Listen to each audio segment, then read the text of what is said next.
आज है 16 नवंबर 2023 दिन गुरुवार। नमस्कार, सुप्रभात। न्यूज छत्तीसगढ़ में आपका बहुत बहुत स्वागत है। इससे पहले आप छत्तीसगढ़ के कौन से जिले से न्यूज को देख रहे हैं, कमेंट में हमें जरूर बताइए। साथ ही डेली अपडेट रहने के लिए चैनल को सब्सक्राइब जरूर करें। छत्तीसगढ़ की महिलाओं से राहुल गांधी का वादा, कांग्रेस की सरकार आने पर हर साल देंगे 15,000 रुपए। कांग्रेस के सांसद राहुल गांधी ने छत्तीसगढ़ की महिलाओं से बड़ा वादा किया। उन्होंने बुधवार को बेमेतरा में चुनावी रैली को संबोधित करते हुए जहां केंद्र की सत्तारूढ़ बीजेपी पर उसकी नीतियों को लेकर निशाना साधा, तो साथ ही छत्तीसगढ़ को लेकर कांग्रेस की ओर से किए गए वादे को फिर से दोहराया। राहुल गांधी ने बेमेतरा में कहा कि मैंने कर्नाटक में महिलाओं को फ्री में बस की टिकट की बात की, लेकिन छत्तीसगढ़ की बात भूल गया। छत्तीसगढ़ की महिलाओं के खाते में कांग्रेस पार्टी की सरकार सालाना 15,000 रुपए डालेगी। 50% मतदान केंद्रों की होगी सीसीटीवी कैमरे से निगरानी, अंतिम चरण में तैयारी। छत्तीसगढ़ विधानसभा चुनाव में निष्पक्ष और पारदर्शिता को लेकर इस बार केंद्रीय चुनाव आयोग काफी गंभीर है। हालात ये है कि एक एक मतदान केंद्रों की निगरानी करने का फैसला लिया गया। हालांकि इसके लिए 50% मतदान केंद्रों में तो सीसीटीवी कैमरे लगाए गए हैं और लगाए जाएंगे। बाकी मतदान केंद्रों की निगरानी अन्य माध्यमों से की जाएगी। रायगढ़ जिले में 543 ऐसे मतदान केंद्र हैं जहां सीसीटीवी कैमरे की नजर में मतदान होगा। यहाँ कैमरे लगाने का काम चालू है। आज यानी बुधवार शाम या फिर आज 16 नवंबर तक का। चुनावी माहौल में सीएम बघेल का बड़ा दांव, कांग्रेस नहीं बीजेपी कार्यकर्ताओं को दिया संदेश। छत्तीसगढ़ विधानसभा चुनाव 2023 के मद्देनजर कांग्रेस सत्ता में बने रहने के लिए एड़ी चोटी का बल लगा रही है। अपने कार्यकर्ताओं का मनोबल बढ़ाने के लिए कांग्रेस नेतृत्व लगातार जुटा हुआ है। हालांकि इस बीच मुख्यमंत्री भूपेश बघेल ने कांग्रेस नहीं बल्कि बीजेपी कार्यकर्ताओं के लिए एक संदेश जारी किया। सीएम का यह बयान राजनीतिक गलियारों में चर्चा का विषय बन गया। दरअसल बघेल ने बीजेपी वर्कर्स से कांग्रेस को जीत दिलाने की बात कही। छत्तीसगढ़ के मुख्यमंत्री भूपेश बघेल ने अपने एक्स अकाउंट पर लिखा, भाजपा के कार्यकर्ता ध्यान दें, सरकार तो कांग्रेस की ही बन रही है, आपको पता है। दूसरे चरण के लिए चुनाव प्रचार खत्म, 17 नवंबर को 70 सीटों पर होगी वोटिंग। छत्तीसगढ़ में दूसरे और अंतिम चरण के मतदान से पहले बुधवार शाम 5 बजे प्रचार का शोर थम गया। मतदान के दिन से 48 घंटे पहले चुनाव प्रचार खत्म करने का नियम है। आखिरी दिन बीजेपी और कांग्रेस के राष्ट्रीय स्तर के नेताओं ने छत्तीसगढ़ में चुनाव प्रचार में हिस्सा लिया और अपने अपने उम्मीदवारों के पक्ष में वोट मांगा। इसमें बीजेपी की तरफ से अमित शाह और कांग्रेस की तरफ से राहुल गांधी भी शामिल थे। उन्होंने क्रमशः जांजगीर चांपा और बेमेतरा में चुनावी रैली को संबोधित किया। मतदान व आंगनबाड़ी बहनों की मेहनत से नवजात शिशुओं को मिल रही जिंदगी। गर्भवती महिलाओं व जन्म के बाद नवजात शिशुओं को नवजीवन देने में मितानिन और आंगनबाड़ी बहनें मुख्य भूमिका निभा रही हैं। गर्भधारण से लेकर शिशु जन्म के बाद फिर 2 साल तक सतत निगरानी में रखती हैं। साथ ही टीकाकरण, खान पान को सही समय पर उपलब्ध करवाती हैं। इसके चलते शिशु और गर्भवती माताएं सुरक्षित भी हैं। मितानिन व कार्यकर्ता जमीनी स्तर पर डटकर नवजात शिशुओं को सुरक्षित बचाने के लिए दिन रात मेहनत कर रही हैं। छत्तीसगढ़ में दूसरे चरण के मतदान से पहले चुनाव आयोग अलर्ट।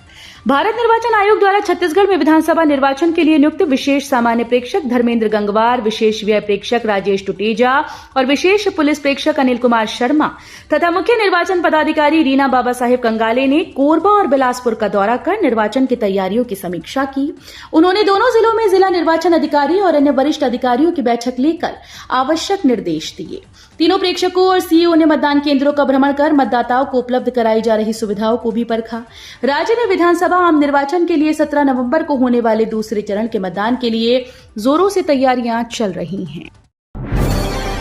मूर्खों के सरदार वाले बयान पर सीएम बघेल का पीएम पर पलटवार।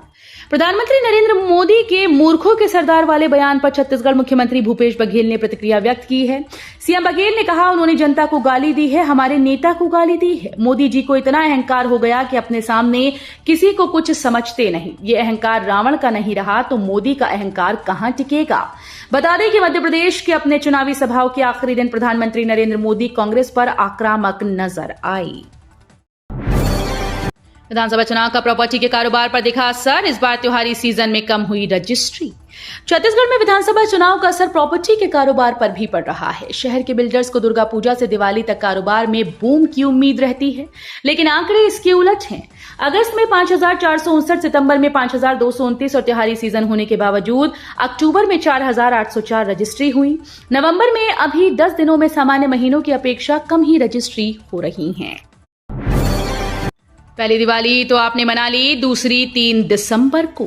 केंद्रीय गृह मंत्री अमित शाह ने बुधवार को छत्तीसगढ़ के जांजगीर चांपा में जनसभा को संबोधित किया। इस दौरान उन्होंने भ्रष्टाचार के मुद्दे पर सत्तारूढ़ कांग्रेस को घेरते हुए कहा कि इसने छत्तीसगढ़ को एटीएम की तरह समझ लिया है और जब मन करता है छत्तीसगढ़ को लूट लेते हैं।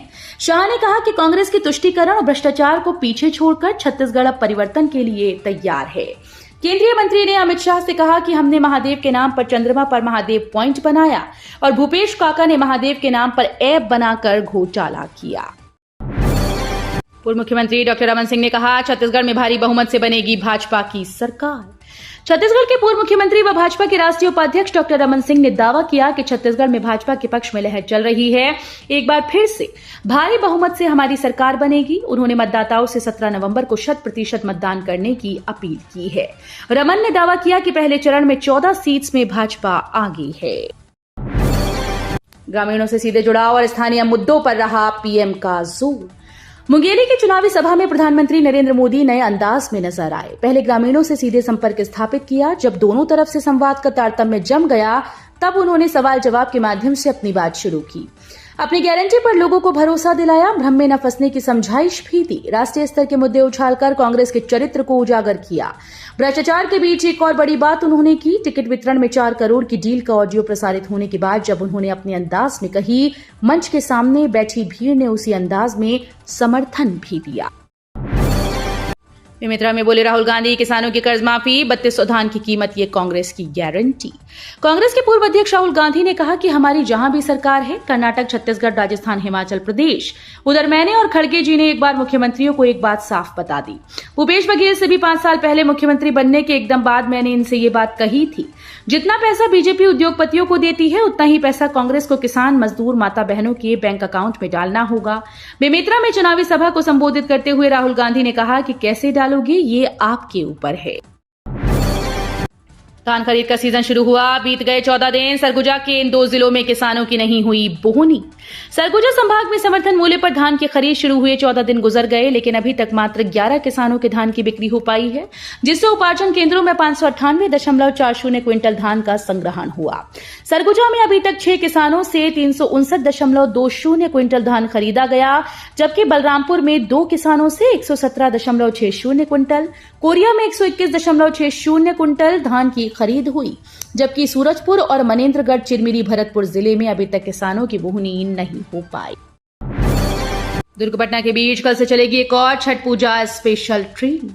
छठ पूजा के दौरान ट्रेन में होने वाली अतिरिक्त भीड़ को ध्यान में रखकर रेलवे ने दुर्ग से पटना के बीच एक और छठ पूजा स्पेशल ट्रेन चलाने का निर्णय लिया। एक फेरे के लिए चलने वाली दूसरी Chhath special express train via Rourkela, Ranchi, गया के मार्ग से चलाई जा रही है। ये ट्रेन 08201 नंबर के साथ दुर्ग से आज 16 नवंबर को दोपहर 14:45 पर रवाना होगी। वापसी में ये ट्रेन 0802 नंबर के साथ 17 नवंबर को सुबह 10:30 बजे पटना स्टेशन से दुर्ग के लिए रवाना होगी। छत्तीसगढ़ में उत्तरी हवाओं का असर, रात में बढ़ी ठंड। उत्तर से आने वाली ठंडी हवाओं के प्रभाव से अब रात में ठंड बढ़ने लगी है। विशेषकर ग्रामीण व आउटर क्षेत्रों में ठिठुरन का असर और ज्यादा है। हालांकि पश्चिमी विक्षोभ के प्रभाव से मंगलवार को रायपुर सहित छत्तीसगढ़ के कई क्षेत्रों में आंशिक बादल भी छाए रहे। इसके चलते न्यूनतम तापमान में बढ़ोतरी भी हुई। मौसम विभाग का कहना है कि आने वाले 2 दिनों में अधिकतम व न्यूनतम तापमान में विशेष बदलाव नहीं होगा और उसके बाद तापमान में बढ़ोतरी होगी।